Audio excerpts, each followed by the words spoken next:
총루라는 것은 루자는 셀 루자거든요.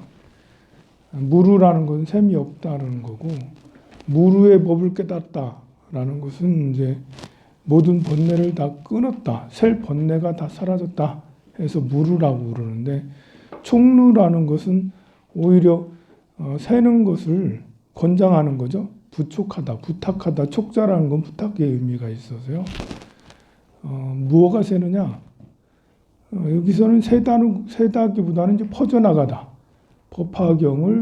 법화경의 가르침이 세상이 널리 퍼져나가도록 부촉하는 것이 총루품이에요. 그 법화경을 수지 독송, 해설, 서사하는 것을 너 혼자만 할 게 아니라 같이 해 나가라. 많은 중생들과 함께 자타일시 성불도하여라 라고 하는데, 경전에 보면 이제 서분, 정종분, 유통분 이렇게 나누죠. 서분은 이제 시작하는, 정종분은 본래의 뜻을 말씀하시는, 유통분은 총루한다라고 생각하면 돼요.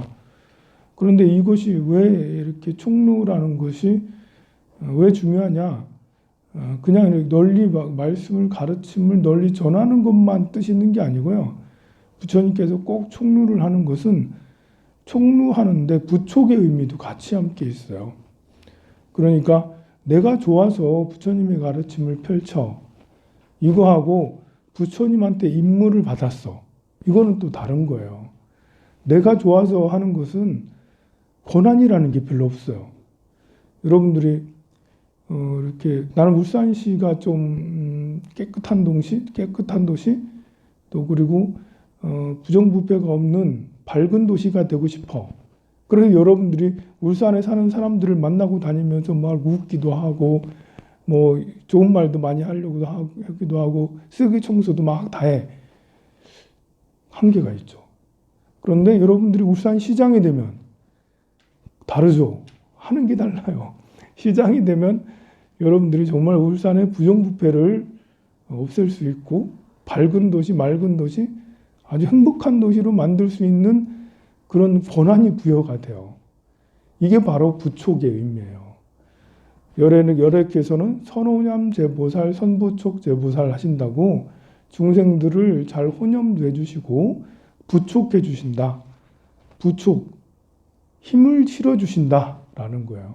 우리가 포교할 수 있도록, 말씀을 전할 수 있도록, 나의 행복을 전할 수 있도록 거기에다 권한을 부여해주고 힘을 주신다는 거예요.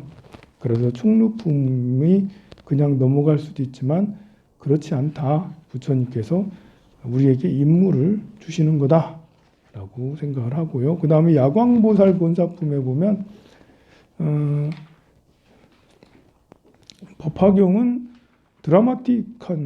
드라마적인 요소가 굉장히 많은데요. 이 후반부에 있는 야광보살 본사품은 기기묘묘한 품이라고 해도 과언이 아닐 정도예요. 어디 무협지나 아니면 신선도나 뭐 어디 뭐라고 해야 되나, 그 신비주의적인 이런 모든 것을 다 담고 있는 게 야광보살 본사품입니다. 야광보살의 전생 이야기, 나는 이런 사람이었어요 라고 전생에 고백을 하게 되는데요. 야광보살께서 전생에 일체중생 희견보살이라고 그렇게 불렸다고 그럽니다. 일체중생 희견보살로 이렇게 해서 내가 야광보살이 됐습니다 라고 하는 건데요. 일체중생 희견보살로 있을 때 부처님의 이렇게 30 이상 80종호를 보고 너무 신심이 나고 환희심이 나서 늘 공양을 올렸대요. 부처님한테 무엇을 드릴까? 원래 우리가 누군가를 사랑하면 그에게 얻어먹기보다는 그에게 주고 싶잖아요. 누군가를 사랑하면, 여러분도 아들딸들을 사랑하니까 주고 싶잖아. 받는 거 부담스러워하잖아. 이제 계속 주고 싶잖아. 그런 것처럼 부처님이 되고 싶고, 부처님이 존경스럽고, 그래서 부처님께 무엇이든지 뭐 꽃과 과일과 향과 차 이런 것뿐만 아니라 계속 하다 보니 나중에는 몸까지 공양을 올리는 거예요. 우리 공양의 끝판왕은 수백억 기부하는 게 아니에요. 수백억, 수천억 기부하고 이게 공양의 끝판왕이 아니라 공양의 끝판왕은 몸을 태우는 거예요. 몸을 불살라요. 그걸 보고 소신공양이죠. 몸을 다한다라고 그러죠. 몸을 다하는 방법이 불살르는 방법도 있고, 그리고 보현행원법에 보면 내 피를 먹물로 삼고 내 뼈를 붓으로 삼고 내 그 껍질을 종이로 삼아서 사경을 하되, 뭐 법화경이든 금강경이든 화엄경이든 사경을 하는데 붓이 뼈야. 그리고 먹물이 피지. 그리고 껍질 살결이 이렇게 종이란 말이에요. 이렇게 사경하기를 그냥 한 장 사경하는 게 아니에요. 한 장 사경하는 것도 힘든데 얼마나 아프겠어요. 얼마나 몸이 이렇게 힘들겠어요. 한 장 사경하는 게 아니라 사경하기를 수미상같이 사경을 해도 그래도 부족하대. 그래도 끝이 없대. 그래도 더 하고 싶다라는 거죠. 그렇게 한다 하여도 지치거나 싫어하는 기색이 전혀 없다. 끝없이 환희롭다. 저는 그걸 보고는 어떻게 그렇게 그럴 수가 있지? 여기 조금만 이렇게 찔려도 너무 아파가지고 힘든데 이거를 피를 내고 그 뼈를 붓으로 삼고 살결을 어떻게 종이로 삼아서 수미산만큼, 그것도 하루 이틀이 아니고 수미산만큼 쓰는 거지. 이것이 이제 몸을 공양 올리는 방법. 실제로 뭐 그렇게까지 하기는 어렵겠죠. 그러려면 이게 살결이 얼마나 다시 또 돋아나고 다시 좀 말이 안 되잖아요. 뼈를 이렇게 해가지고 한다는 게 약간 말이 안 되는데요. 그만큼 이제 몸의 공양을 뼈가 으스러지도록 한다라고. 왜 우리가 어떤 일에 전념할 때 몸을 불사른다, 혼을 불사른다 이런 말을 하잖아요. 정말 소신공양이라는 게 실제로 몸을 공양하는 법화경에서는 일체중생 희견보살은 실제로 몸을 공양을 해요. 그런데 이제 공양한다는 말만 듣고 그렇게 하는 게 아니라 법화경을 반드시 읽고 소신공양을 해야 된다는 게, 여기도 보면 515페이지 보면 공양을 올리는데 그냥 올리지 않죠? 몸에 침수향, 전단향, 훈육향, 필력가향, 교향 등을 먹었대요. 몸을 이제 만든 거예요. 몸을. 그리고 먹은 것만 그런 게 아니라 향유를 바른 거야.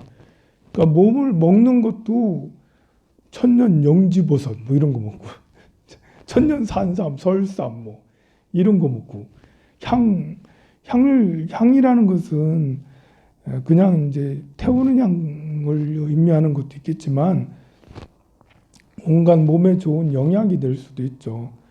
그래서 몸에는 앙들살 향기가 나요. 향기. 그리고 바르는 것도 발라요. 바르는 것도 최상의 향유를 바르죠. 그래서 하늘 보배 옷으로, 옷도 그냥 옷을 입지 않아요. 몸을 소신공양하는데 그냥 이렇게 무명옷 이런 옷 말고 하늘의 옷을 입고, 그리고 서원을 세우죠. 그리고 몸을 불사르게 됩니다. 이것이야말로 진짜 소신공양이지, 굴뚝심심으로 나는 부처님한테 이 몸을 공양 올릴 거야. 부처님한테 내가 몸을 뭐 할 수 있는 게, 부처님 은혜를 갚을 수 있는 게 없지. 몸을 불사를 거야. 약간 조폭 같은 마음으로 해서는 안 되겠죠. 그런 사람도 있을 수 있어요. 왜 일본인들이 사무라이들이 할복하고 막 이렇게 할 때 뭔가 의의에 가득 차서 뭘 반드시 우리 나라를 지키고 뭐 우리 부모의 원수를 갚고 아니면 뭔가를 의리를 지키기 위해서, 신의를 깨지 않기 위해서, 그러기 위해서 뭐 혈서를 쓰기도 하고 활복을 하기도 하고 막 그렇게 하잖아요. 보면. 그리고 이렇게 그 조폭들이 좀 의리하면 이제 그 몸을 아끼지 않고 의리를 지키기 위해서 막 별걸 다 하잖아요. 사람에게는 이제 의에 대한 이런 것도 누구나 있어요. 없는 사람이 없어요.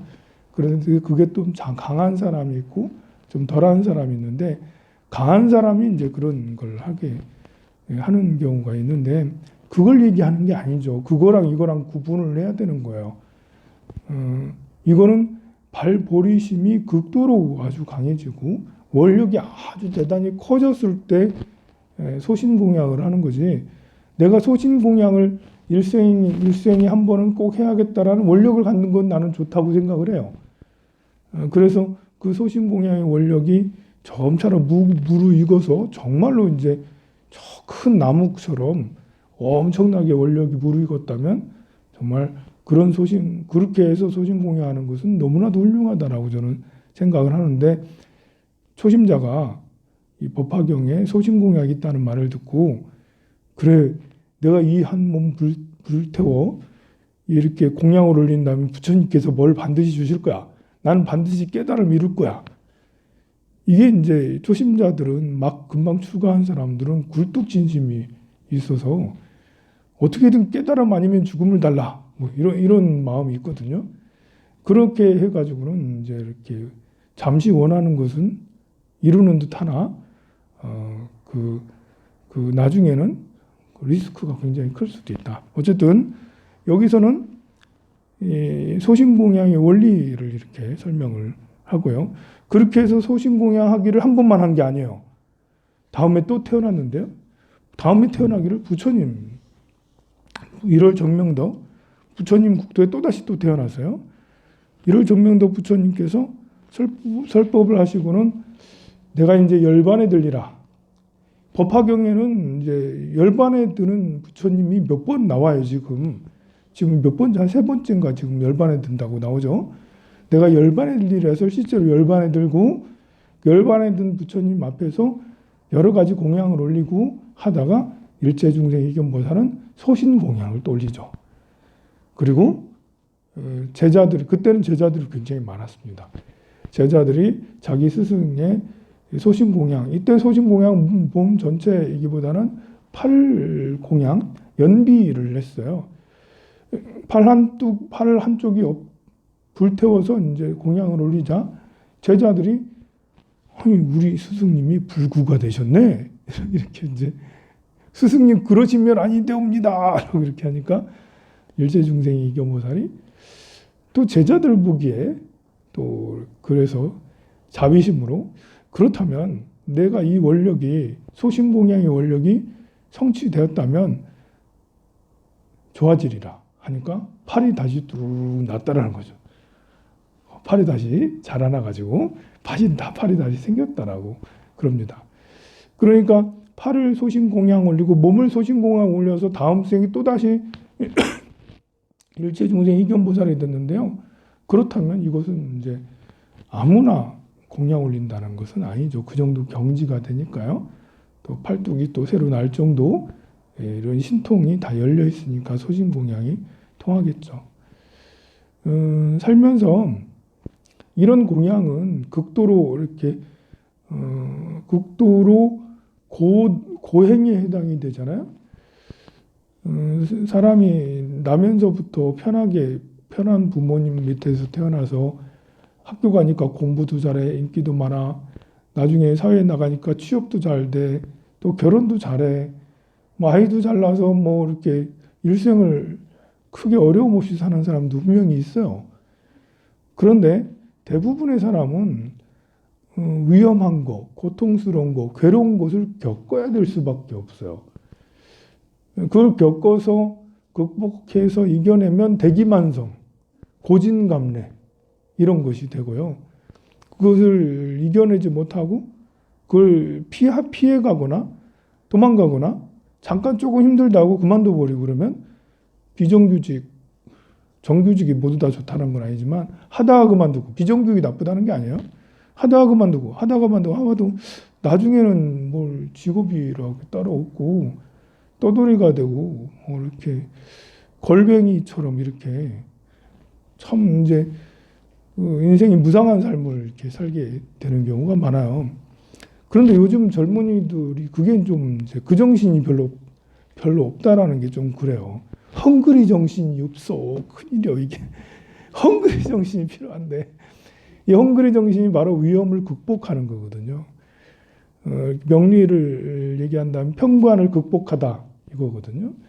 누구에게나 평관이 있고 운으로 보면 평관이 오니까 또 그리고 태어난 사람 중에 반 이상은 평관을 다 가지고 있어요. 한 50% 정도는 누구나 평관을 가지고 있거든요. 가지고 있는 평관을 우리가 극복을 해야 되는데 극복하지 않고 뭐 하다가 좀 힘들면 그만두고 누가 이렇게 스트레스 주면 막 밤잠을 못 자면서 괴로워하고 구설이나 관제에 휘말리면 벌벌 떨고 어떻게 해야 될지 모르고 그래서 대처를 잘못하고 이게 평관을 극복하지 못하는 거거든요. 나한테 어려움이 오게 마련이에요. 관제도 생기고 구설도 생기고 배신도 생기고 따도 생기고 때로는 실패도 하게 되거든요. 그런데 그런 평관을 극복을 하면 이제 한 단계 이렇게 더 업그레이드 되고 한 단계 업그레이드 되고 될 텐데 그것을 피해갈 생각만 하고 대처를 잘 못하니까 평관이 극복이 안 되는 거죠. 그래서 괴로움이 더 크고 그래서 자꾸 밤잠을 못 자고 몸에 이렇게 스트레스가 심해지니까 몸이 암이 걸리고 성인병에 걸리고 폭식을 하게 되고 뭐 이렇게 사람이 오만해지거나 아니면 너무 비굴해지는 이런 일이 이제 생기는 겁니다. 평관은 누구나 다 어려움은 다 극복하라고 사실은 있는 것이라고 생각을 하고 극복하려고 노력해야 되는데 여러분들 세대는 그래도 헝그리 정신이 좀 있어서 극복해서 10년이고 20년이고 직장도 힘들더라도 계속 다니고 이렇게 이거 극복이라는 건 희생 정신도 같이 함께 있어야 되거든요. 희생 정신, 봉사 정신. 내가 직장에서 돈을 별 못 받아도 대우를 받지 못해도 할 수 없지. 업인갑다 하고 업장소멸을 이렇게 해야 되는갑다 하고 그냥 두 눈 뚝 감고 쭉 하는 이런 그리고 또 이게 또 내가 남을 돕는 거지.